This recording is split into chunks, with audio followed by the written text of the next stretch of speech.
Okay, so in this video we're going to talk about molecular orbital diagrams and how to draw them, what they're used for. So basically sometimes in order to kind of view bonding or view electrons, Lewis dot structures aren't always the best way to visualize molecules, right?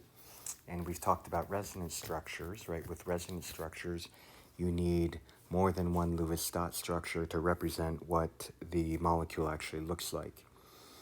So it turns out when we talk about a concept of electron delocalization,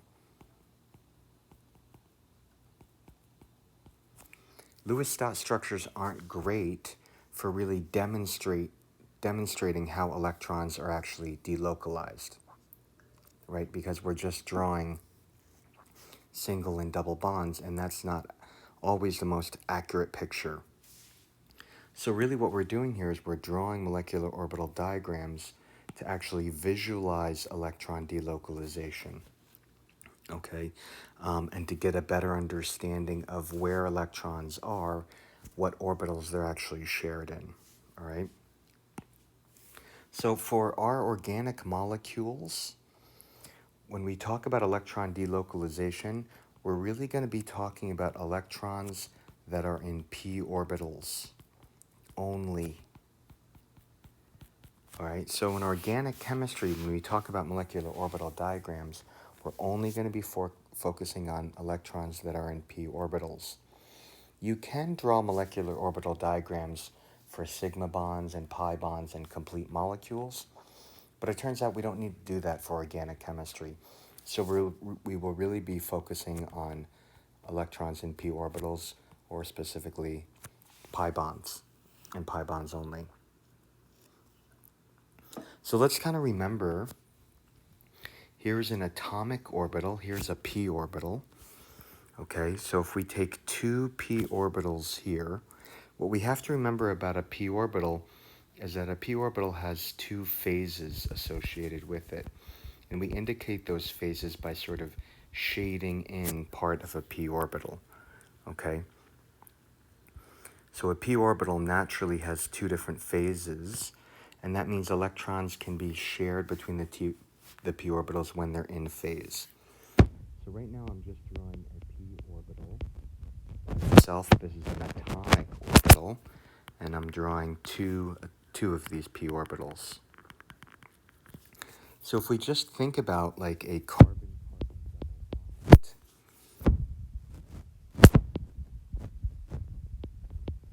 bond, just think about a carbon-carbon double bond. Here we have two p orbitals combining to form a pi bond. So what can happen is when you take these two p orbitals, there's two possible ways that they can combine, all right? So we can draw our two p orbitals next to each other, and they can be in phase, okay, where they're shaded in the same way, or they can be out of phase, where they're shaded in opposite ways. Okay, so these are the two energy levels we can have, right? We have two energy levels. We'll draw the energy levels here kind of in blue. There's two possible ways that two p orbitals can combine. They can be in phase, and that means we have a bonding interaction. Okay, electrons can be shared between these two p orbitals to form a pi bond. Or they can be out of phase. This is higher in energy than the two p orbitals, right? So we have energy going up in this scale, all right? Sorry, we colored that. Let's go back here. So energy is going up. They can be out of phase, which means electrons can not be shared between these two p orbitals, right? This is called an antibonding interaction. An antibonding interaction. Electrons are not shared. And then lower in energy, here we have a bonding interaction, or a bond. And if you remember, when we fill an electron, the p orbital has one electron, and the other p orbital has one electron. We always fill from the bottom up, and we can fill 2 electrons per molecular orbital. And remember, when we do this, the 2 electrons can be filled, but they have to have opposite spin. So this is a concept sort of covered in general chemistry here. So if we draw this molecular orbital diagram for just a carbon-carbon pi bond, what we really see here is we have 2 electrons go into the most stable, the bottom energy level, and that's a bonding interaction, which is why a pi bond can exist. Okay, so that's a basic pi bond. In this chapter, we really want to talk again about electron delocalization. To do that, we really need a conjugated system. Okay? So let's take our most basic conjugated system we can, 1,3-butadiene. So we have 4 carbons, carbon 1, 2, 3, and 4. And you'll see right below here, I've just drawn in the p orbitals. 1, 2, 3, 4. Each carbon is sp2 hybridized, so they have a p orbital. Okay, so what we're going to do here is I've now drawn the 4 molecular orbitals we have. Energy is going up here. So the bottom one is our lowest energy. And instead of having this sort of drawn in a zigzag conformation, I just made these straight. Right, so we can have 1, 2, 3, 4 to make it a little easier. So you see we have carbon 1, 2, 3, and 4, so it's a little easier and quicker to draw. Okay. So in this conjugated system, right, we have 4 atoms, and we have 4 electrons in the conjugated system. 4 atoms, 1, 2, 3, 4, and we have 4 electrons, 1, 2, 3, 4. 4 atoms, 4 electrons. So one thing we have to remember, right, we have 4 atoms, we have 4 p orbitals. So we start with 4 p orbitals, we have 4 atomic orbitals, and those can combine to form 4 molecular orbitals. Okay, so if we start with 4 p orbitals, there's 4 possible molecular orbitals that we can draw. I'll label these here, MO1, MO2, MO3, and MO4 are 4 molecular orbitals. Okay, MO1 is the most stable, lowest in energy. MO4 is the highest. So what we really have to do here is we now have to fill in these p orbitals, right? Remember, a p orbital is shaded. They're in opposite phase. So just as we saw before, right, a good way to do this is to talk about how many nodes we have. How many spots do we have where they're not in phase? And our most stable conformation will always have 0 nodes, and we always move up. 0, 1, 2, and 3. All right? So the first thing we have to do is fill in the shading of the p orbitals. So the most stable form is when these are all in phase. So I'm going to color in the top portion of all of these, because these are then all in phase with each other, right? Electrons can be shared between 1 and 2, they can be shared between 2 and 3, and they can be shared between 3 and 4. So this is our MO1. That's the most stable molecular orbital we can draw when they're all in phase. We have 3 bonding interactions. Okay.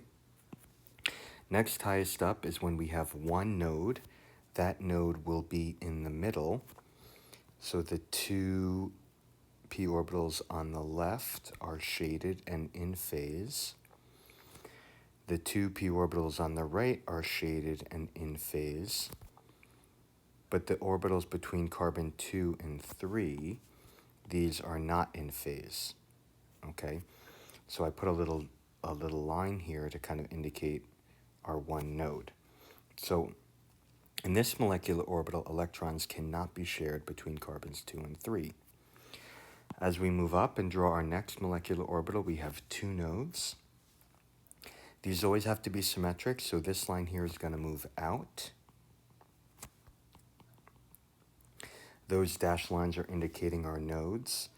So if we shade carbon 1 at the top, then that means carbon 2 has to be shaded at the bottom. Those are not in phase. There's no node between 2 and 3, so 2 and 3 are in phase. And then there's a node between 3 and 4, so 3 and 4 are not in phase. So this is our third molecular orbital. And then the highest molecular orbital, the one that's least stable, has 3 nodes. There's a node everywhere, right? So in here, we always shade opposite. Between carbons 1 and 2, they are not in phase. 2 and 3 are not in phase. And 3 and 4 are not in phase. And it's important to note here, it doesn't matter if I actually shaded the top or I shaded the bottom. It's just, are they in phase or not in phase? So in here, if I shaded all the bottom, that's exactly the same thing, all right? So we've now kind of drawn, right? We've now drawn our molecular orbitals by shading them in. That's part 1, shade in the molecular orbitals. Part 2 is we have to fill in the electrons that we have. So if we go back and look, right, we had 4 atoms, 4 p orbitals, 4 molecular orbitals. We've shaded them in. Now we have 4 electrons to work with. We need to fill these molecular orbitals with 4 electrons. We always start at the lowest energy, and each molecular orbital can hold 2 electrons.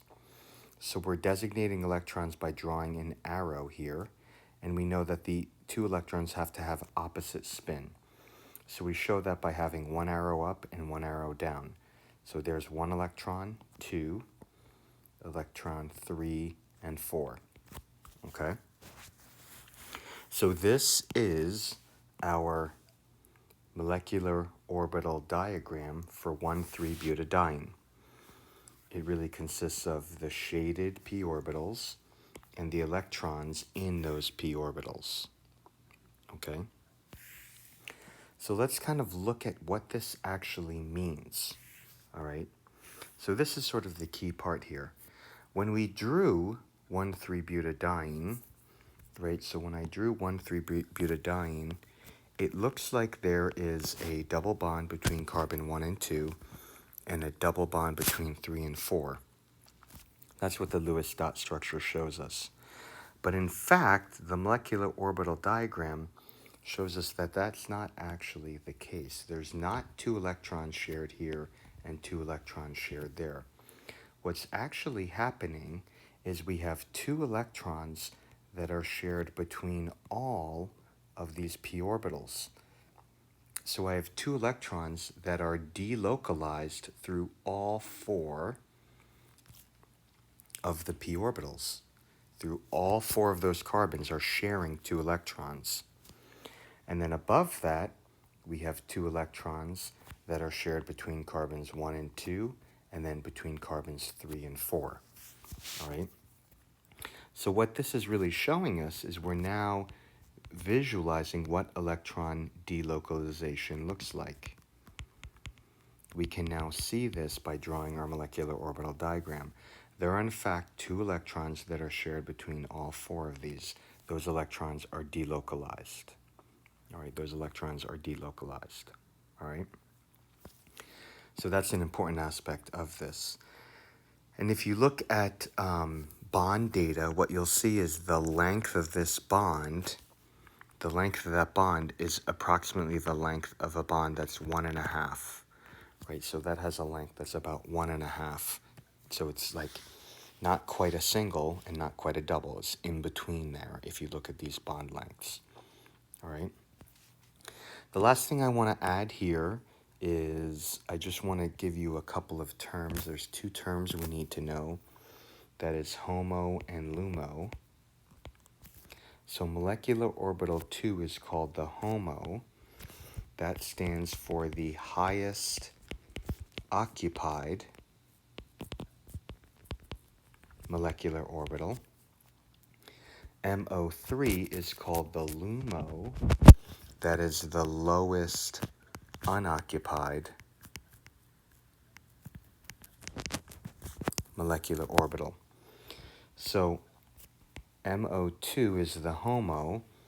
This is the molecular orbital, right, that is highest in energy, that's occupied. It has electrons.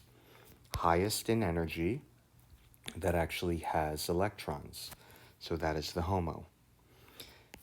MO3 here is called the Lumo. This is the one that's lowest in energy, that's unoccupied. So this is the lowest in energy here that doesn't have electrons in it. And we're going to see later that this energy gap, that delta energy between the Homo and Lumo, is really important when we talk about the color that organic molecules can have. So it turns out if you have conjugated organic molecules, they can have a color associated with that. And what color they are is determined by this energy difference between the Homo and the Lumo. All right, let's do one more molecular orbital diagram. Okay. This one's a little bit longer. So if we label our carbons 1, 2, 3, 4, 5, 6, right? So this is a hexatriene. So this molecule is hexa 1, 3, 5 triene, or 1,3,5 hexatriene.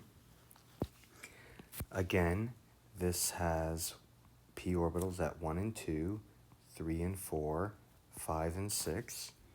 So we have 6 conjugated atoms. We have 6 p orbitals. And in here we have 1, 2, 3, 4, 5, 6. We have 6 electrons. Okay?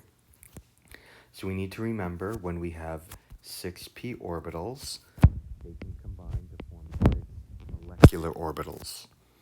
So here we have MO1, MO2, MO3, MO4, MO5, MO6. 1, 2, 3, 4, 5, 6. And sorry about that. When I drew this, I actually drew an extra one here. So we can just kind of cross that one off. Okay, so there should only be 6 here. Again, remember we have energy is going up, right? So MO1 is the lowest in energy. A good way to kind of keep track of this is how many nodes do we have. We always start, the most energetically stable has 0 nodes, then 1, 2, 3, 4, and 5. Now we need to shade these in. So with 0 nodes, every single p orbital is in phase. So we can draw all of these p orbitals, they're in phase. Electrons can be shared between all of these p orbitals, that's MO1. MO2 has 1 node, we always put that in the middle. So that means the 3 p orbitals on the left are in phase. Carbon 3 and 4 are out of phase, there's a node there. And then 4 and 5 and 5 and 6 are all in phase. As we move up, we have 2 nodes. We always kind of move the nodes out. So this was in the middle. Now it moves to the side. So we see carbon 1 and 2 are in phase. Carbon 3 and 4 are in phase. 2 and 3 are not. 4 and 5 are not, but 5 and 6 are in phase. Next, we have 3 nodes. Again, we put a node in the middle. We move these 2 nodes that we had on the side out. Okay, this always has to be symmetric. Carbon 1 and 2 are not in phase. 2 and 3 are in phase. 3 and 4 are not in phase. 4 and 5 are in phase. 5 and 6 are not in phase. As we go up to 4 nodes, the one in the middle moves out. Here we have 4 nodes. So 1 and 2 are not in phase. 2 and 3 are not in phase. 3 and 4 are. 4 and 5 are not in phase. 5 and 6 are not in phase. And then the top one, the least energetically stable molecular orbital, has 5 nodes. None of these are in phase. So these are all antibonding interactions. So we can fill these in, and they're all opposite. Right, so we've now filled in our 6 molecular orbitals to show where the electrons can be shared. So these are the 6 possible molecular orbitals, but they are not all going to contain electrons. Now we have to fill in our electrons. We always start at the bottom, 2 in each. Right, the 2 electrons have to have opposite spin, so 2 go into MO1 with opposite spin, 1 arrow up, 1 arrow down. Electrons 3 and 4, 1 arrow up, 1 arrow down. Electrons 5 and 6, 1 arrow up, 1 arrow down. Okay, we can label the HOMO here. Which of these orbitals is the highest that has electrons, right? MO1, MO2, and MO3 are all occupied. The one highest in energy is MO3. So we can label molecular orbital 3 as the HOMO, right? How do we label the LUMO? The LUMO is the lowest unoccupied. So 6, 5, and 4 are unoccupied. 4 is the lowest that's unoccupied. So MO4, right above the HOMO, is called the LUMO. Okay, and again, in one of our next videos, we'll see that the energy difference between the HOMO and the LUMO is going to be important. All right, so this is now our energy diagram, right, for hexa 1,3 triene. That's what this looks like. All right, so if we think about this structure here, when I'm drawing my Lewis dot structure for this, what I'm actually drawing is I'm drawing what the HOMO looks like. The HOMO looks like we have 2 electrons shared between 1 and 2, electrons shared between 3 and 4, and then 5 and 6. So our Lewis dot structure is really what the HOMO molecular orbital diagram represents. Okay, but what we see, right, is we have 2 electrons. There's 2 electrons that are shared between all of these. So we have 2 electrons that are delocalized between every single p orbital. We then have 2 electrons that are delocalized between carbons 1, 2, and 3, and 4, 5, and 6, right? And then we have 2 electrons that are between 1 and 2, 3 and 4, and 5 and 6. Okay, so you can see how our Lewis dot structure is not the best representation of where the electrons are. It looks like we have 2 here, 2 there, 2 there, but in fact, 2 electrons are shared between all of them. 2 electrons are shared between 1, 2, and 3, and 4, 5, and 6. And then only 2 electrons are shared between 1 and 2, 3 and 4, and 5 and 6. All right? So these molecular orbital diagrams are really a good way to help us sort of visualize electron delocalization, where the electrons actually are.